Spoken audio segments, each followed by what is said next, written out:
ফজর থেকে নিয়ে রাত 10টা পর্যন্ত কথা বলা হয়, ক্লাসের পড়া মসজিদের আলোচনা, সাউন্ড সিস্টেমটা এগুলো থাকলে বলা একদম বসে যায়। আজকে 2টা প্রোগ্রাম আছে, রাত্রে কি ঠিক হইল গেল সাউন্ড কানে না আসলে মনে হয় আপনারা হয়তো কথা শুনতেছেন, তো জোরে কথা বলা হয়, অল্প একটু আলোচনা হয়। গতকাল রাত্রে একটা হাদিস দেখলাম যে মানুষের পৃথিবীতে যত সমস্যা, সব সমস্যা হওয়ার পর মানুষ ডিপ্রেশনে চলে যায়। সমস্যা যতটুকু হয় তার চাইতে বেশি চিন্তিত হয়, আর চিন্তা মানুষের হায়াতের বরকত কমায় দেয়, চিন্তা মানুষের চুল দাড়িকে সাদা করে দেয়। গতকালকে বলছিলাম যে মানুষ টেনশনের কারণে চুল দাড়ি সাদা হয়ে যায়, এটা ডাক্তারি সায়েন্সও স্বীকার করে। চিন্তা থেকে বাঁচানোর জন্য, এই ডিপ্রেশন থেকে উঠার জন্য সবচেয়ে মোটিভেশন স্পিকার হচ্ছেন আল্লাহ রাসূল সাল্লাল্লাহু আলাইহি ওয়াসাল্লাম। এখন আমরা আধুনিক মোটিভেশন স্পিকার খালাস করি, মানুষ নিজে থেকে যত মোটিভেশনাল কথা বলবো, আল্লাহ রাসূল যে মোটিভেশনাল কথা বলে গেছে ওইটার চাইতে দামি, ওইটার চাইতে ওয়েটফুল কথা কেউ বলতে পারবে না। রাসূল আমল শিখিয়ে গেছে, বলে যে কেউ যদি মুসিবতের মধ্যে পড়ে কোনো একটা পেরেশানিতে পড়ার পর একটা দোয়া আছে, এই দোয়াটা যদি বেশি বেশি পড়ে আল্লাহ তাআলা তাকে ওই পেরেশানি থেকে উদ্ধার করবে, এবং ওই পেরেশানিতে যে জিনিসটা সে নষ্ট করছে, যে জিনিসটা তার ক্ষতি হয়েছে, আল্লাহ তাআলা তার চাইতে উত্তম জিনিসটাকে থাকে। তাহলে এই হাদিসটার উপর যদি কারো পূর্ণ বিশ্বাস থাকে, ওই লোক কোনোদিন কোনো ডিপ্রেশনে করতে পারবে না, কোনো টেনশন তার হবে না যে আমার 20 টাকা নষ্ট হয়েছে, 20 টাকা লস হয়েছে, এটাই তো আমার টেনশন। আল্লাহ রাসূল বলতেছে তুমি যদি এই দোয়াটা পড়ো নিশ্চিত থাকো আল্লাহ তোমার 20 টাকা নিছে মানে 40 টাকা তোমাকে রিটার্ন করবে। তোমার একটা পণ্য, একটা শখের জিনিস হারিয়ে গেছে, তো তুমি এই দোয়াটা পড়ো, তুমি নিশ্চিত থাকো যে এই জিনিসটা তোমার থেকে হারাইছে আল্লাহ তাআলা এর চেয়ে উত্তম জিনিস তোমাকে দান করবে। দোয়াটা হলো আমার সাথে বলেন, আল্লাহুম্মা আজিরনি ফি মুসিবাতি ওয়াখলিফ লি খায়রাম মিনহা। অর্থ হলো আল্লাহুম্মা মানে হে আল্লাহ, আজিরনি মানে আমাকে মুক্তি দান করেন। আমরা একটা দোয়া করি না সকাল সন্ধ্যা, আল্লাহুম্মা আজিরনি মিনান নার, সাতবার, মানে কি আল্লাহ আমাকে জাহান্নাম থেকে মুক্তি দান করেন। আল্লাহুম্মা আজিরনি ফি মুসিবাতি অর্থ হলো আল্লাহ আমাকে আমার মুসিবত থেকে মুক্তি দান করেন। ওয়াখলিফ লি খায়রাম মিনহা, আল্লাহ যে মুসিবত আমি পড়ছি, যে জিনিসটা আমার থেকে হারিয়ে গেছে, এর চেয়ে উত্তম জিনিস আমাকে দান করেন। কখন কোন জিনিসটা ভালো এটা কে জানে? আল্লাহ। আমি মনে করতেছি আমার এখন এই মুহূর্তে আমার 20 লক্ষ টাকা দরকার, আমি দোয়া করতেছি আল্লাহ আমাকে 20 লক্ষ টাকার ব্যবস্থা করে দেবেন, বারবার বিড়াবিড়ি করতেছি, কিন্তু আল্লাহ তো জানেন যে এখন 20 লক্ষ টাকা দিলে আমার ক্ষতি হবে না লাভ হবে। বাদশার এক মন্ত্রী ছিল, কথায় কথায় যে কোনো কিছু ঘটলে বলতো যে আল্লাহ যা করে ভালোর জন্য করে, যে কোনো কথায় যে কোনো কাজ তার বক্তব্য ছিল আল্লাহ যা করে ভালোর জন্য। আমরাও দিন শেষে যখন কোনো দিকে আর কিছু পাই না তখন যাই এই কথাটা বলি যে আল্লাহ যা করে ভালোর জন্য করে, কিন্তু প্রথমে কেউ এই কথাটা বলে না। টাকা দরকার, দরকার মানে দরকার, এর কাছে হাত পাততেছি, ওর কাছে হাত পাততেছি, বিভিন্ন জায়গায় চেষ্টা চালাইতেছে, যখন আর পায় না এবার লাস্টে নিজে নিজের সান্ত্বনা দেয়, আল্লাহ যা করে ভালোর জন্য। ওই মন্ত্রীর বক্তব্য ছিল আল্লাহ যা করে ভালোর জন্য। বাদশাহ একদিন আঙ্গুল কেটে গেছে, বৃদ্ধা আঙ্গুল কেটে গেছে, তো সবাই বাদশাকে সান্ত্বনা দিতেছে, বাদশা ট্রিটমেন্ট করতেছে, আর স্বাভাবিক মন্ত্রীদেরকে যত তেল মারা যায় তত ভালো। এই লোক ওখানে যা বলতেছে আল্লাহ যা করে ভালোর জন্য। বাদশার গেছে আঙ্গুল কেটে, আর এই মন্ত্রী বলতেছে আল্লাহ যা করে ভালোর জন্য। বাদশা রাগ হয়ে বাদশা তাদের জেলবন্দি করছে, মন্ত্রী কিন্তু জেলে বন্দি করে দিচ্ছে। তো যেদিন জেলবন্দি করছে তারপরের দিনের ঘটনা, বাদশা তার টিম নিয়ে শিকার করতে গেছে, জঙ্গলে শিকার করতে পেরেছে। শিকার করতে গেছে তো জঙ্গলে কিছু লোক থাকে যাদেরকে বলে আদিবাসী, জঙ্গলের আদিবাসী, এদের কিছু নিয়ম নীতি থাকে, এদের কালচার টোটালি ভিন্ন থাকে। পোশাক টোশাক, চলাফেরা, আমাদের দেশেরও পাহাড়ি অঞ্চলে যারা থাকে দেখবেন এদের চলাফেরা, কথাবার্তা, বাচনভঙ্গি এবং এই কৃষ্টি কালচার সব কিছু ভিন্ন। তো তাদের জঙ্গলে যখন বাচ্চা গেছে টিপ নিয়ে শিকার করার জন্য, আর জঙ্গলে যারা থাকে তারা জঙ্গলের প্রাণীর প্রতি একটা মায়া বসে, জঙ্গলের প্রাণীগুলোকে তারা সেভ করে, প্রাণীগুলোকে শিকার করবে এটা তারা চায়। তো বাচ্চা গেছে হরিণ শিকার করতে, জঙ্গলি অধিবাসী যারা তারা টের পায় বাচ্চাকে ধাওয়া করছে। ধাওয়া করার পরে বাচ্চার সাথে যে সাঙ্গভঙ্গ ছিল সব পালায় গেছে, বাচ্চা পালাতে পারে। তো বাচ্চাকে অ্যারেস্ট করছে। অ্যারেস্ট করার পরে তাদের একটা নিয়ম হলো তারা প্রত্যেক বছর তাদের প্রতিমার জন্য একটা মানুষকে উৎসর্গ করে, তাদের প্রতিমা এটা মানুষকে উৎসর্গ করে। এটা হযরত ওমর রাদিয়াল্লাহু আনহুর যুগে এরকম একটা ইয়ে ছিল, ওমর ইবনে আব্দুল আজিজের যুগে, যে একটা নদী ছিল, নদীর পানি উঠতো না, নদীতে পানি আসতো না যতক্ষণ পর্যন্ত একটা যুবতী নারীকে সেখানে জীবিত নিক্ষেপ না করা হতো, ততক্ষণ পর্যন্ত ওই নদী পানি উঠত। তো হযরত ওমরের কাছে খবর আসছে যে অমুক নদী, ওই নদীর পানি ততক্ষণ পর্যন্ত উঠবে না যতক্ষণ পর্যন্ত নদীতে একটা কুমারী নারীকে নিক্ষেপ না করা।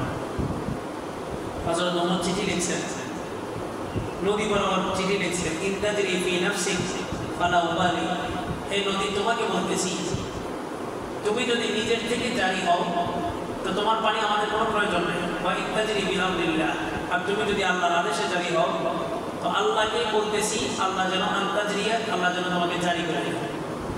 তো চিঠি, লিখিত চিঠিটা নিয়ে নিক্ষেপ করতে দেরি, ইতিহাসের পাতায় আসছে এই চিঠি নদীতে পড়তে দেরি, নদীর পানি মুহূর্তের মধ্যে নদীর পুরো ভরাট হতে দেরি হয়। এবং কিছু কুসংস্কার যুগে যুগে ছিল, আমরা ছোটবেলায় শুনতাম, এখনো শোনা যায়, ওই যে ব্রিজ করে, যে ব্রিজ করে ওখানে জীবিত মানুষের মাথা না দিলে ব্রিজ টিকে না, ব্রিজের যে পিলার তারপরে বলে দিতে হয়। আবার গত পদ্মা সেতুর ইয়া শুনছি, পদ্মা সেতুর ফাইলিংয়ের ভিতরে একটা লোক মারা গেছে, ওটার ওখানে লেগে কি করে বানাইছে, সিমেন্ট দিয়ে দিয়েছে।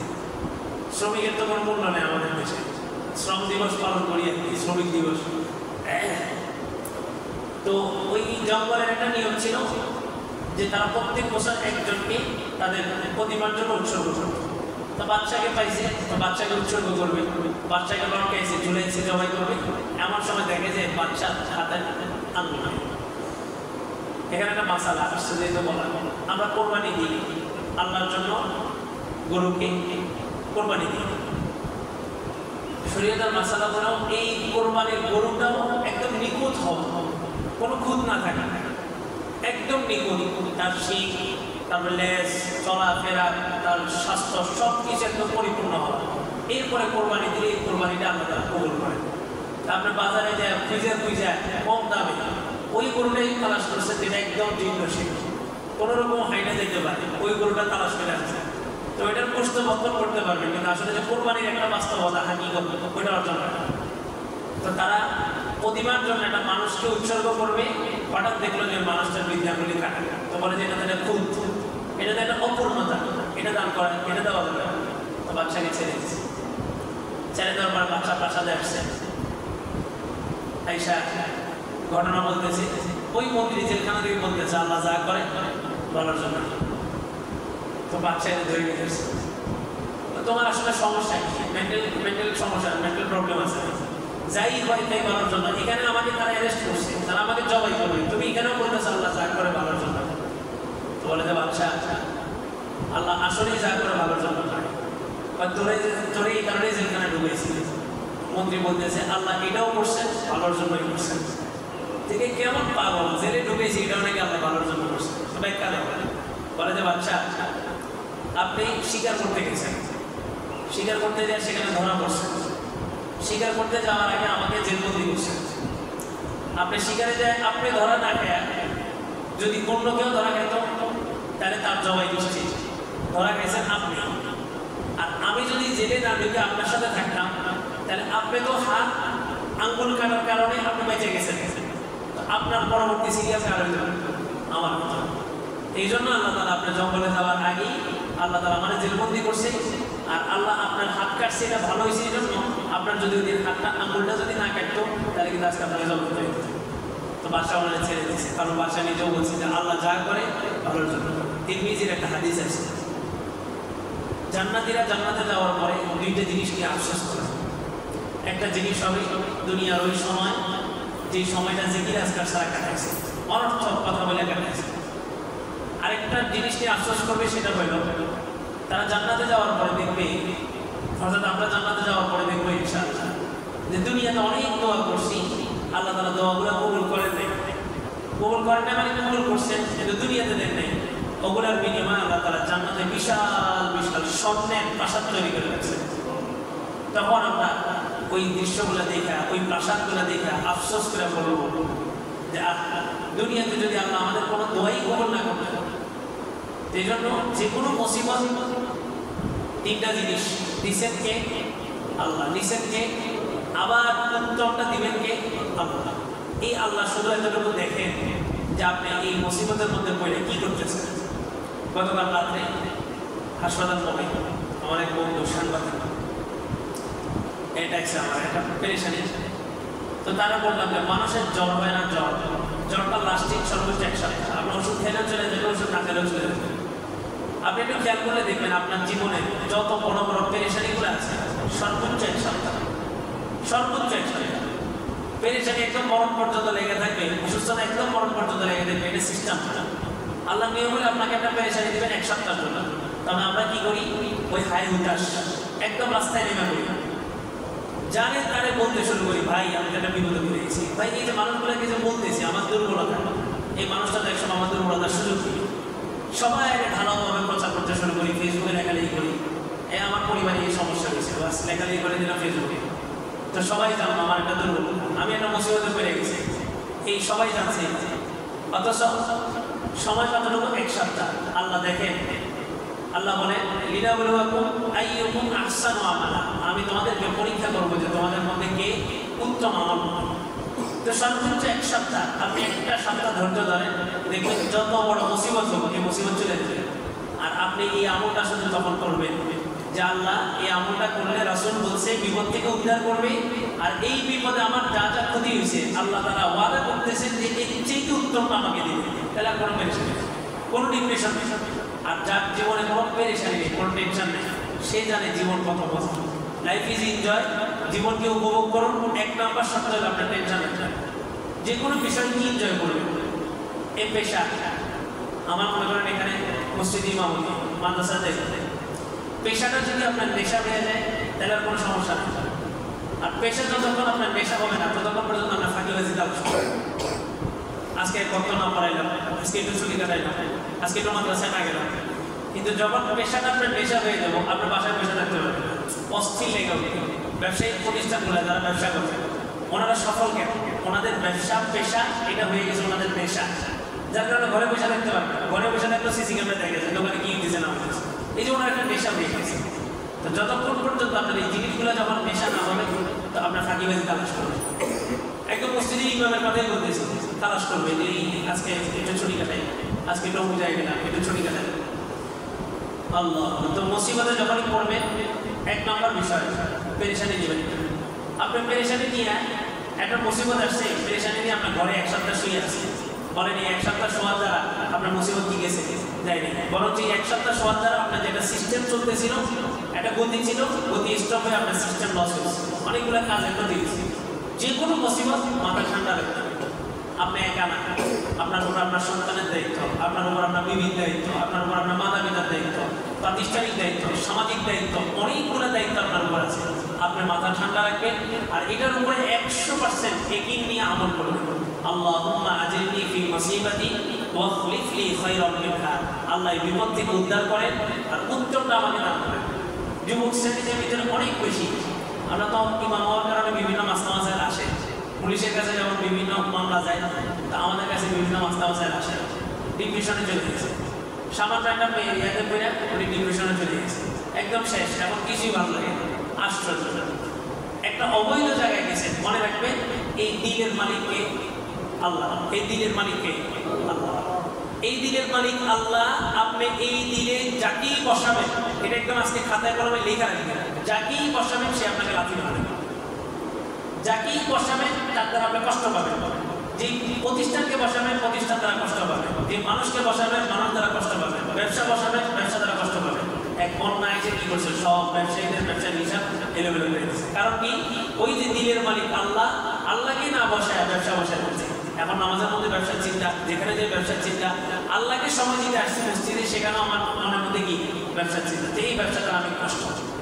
একটা মানুষের এমন এক মহব্বতে পড়ছি, 24 ঘন্টা মাথার মধ্যে শুধু ওই মানুষটাই আসতেছে, ওই মানুষটাই। আল্লাহ বলে তুমি অপেক্ষা করো, তুমি অপেক্ষা করো, তুমি আরো ভালো বেশি ভালো মহব্বতে ঢুকো, তারপরে দেখো তোমার কি খেলা দেবে।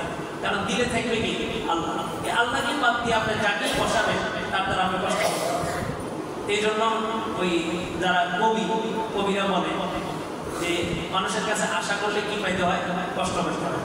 আপনি যখন আশা করছেন এই মানুষটা আমাকে সম্মান করবে, সম্মান না করার কারণে আপনার কষ্ট পেয়েছেন। আপনি যদি আশা না করতেন তাহলে কষ্ট পেতেন। তো যাকে মানুষ ভালোবাসে তার কাছ থেকে অনেক কিছু আশা করে, সে 24 ঘন্টা আমার সাথে কথা বলবে, 24 ঘন্টা আমার সাথে থাকবে। তো একদিন দেখে যে সে তার ভাইয়ের সাথে কথা যাইতেছে, এবার কষ্টে বেচারা রাস্তায় টানা শুরু করছে, ডিপ্রেশনে গেছে। যুবক বয়সে ডিপ্রেশনে যায়। আশ্চর্য, একটা মানুষ অল্প কিছুদিন চলে আপনাকে নিয়ন্ত্রণ করে রেখেছে। আপনার বয়স যদি 80 বছর পার হয়ে যায়, তাও একটা কথা ছিল যে আপনার বয়সের কারণে আপনার মেধা এখন একটু শূন্যতায় চলে গেছে। একটা মেয়ে আপনাকে নাচাইতে পারতে পারে, কিন্তু একটা যুবককে একটা মেয়ে মাত্র 1 মাসের সম্পর্কে পুরো যুবককে তছনছ করে দিতেছে। এই যুবকের ভবিষ্যৎ কোথায় কোথায় কি গেল? তো এই দোয়াটা করবেন, যারাই আসে এই দোয়াটা বলে দিই, আল্লাহুম্মা আজিরনি ফি মুসিবাতি ওয়াখলিফ লি খায়রাম মিনহা। বাস এই দোয়াটা পড়ে এটা ঘুম দিবেন, শেষ, কিচ্ছু না। আল্লাহ ওয়াদা করছেন তুমি এই দোয়াটা পড়ো, আমি তোমার থেকে যে জিনিসটাকে ছিনিয়ে নিয়েছি তার চেয়ে উত্তমটা তোমার কাছে দান করবো।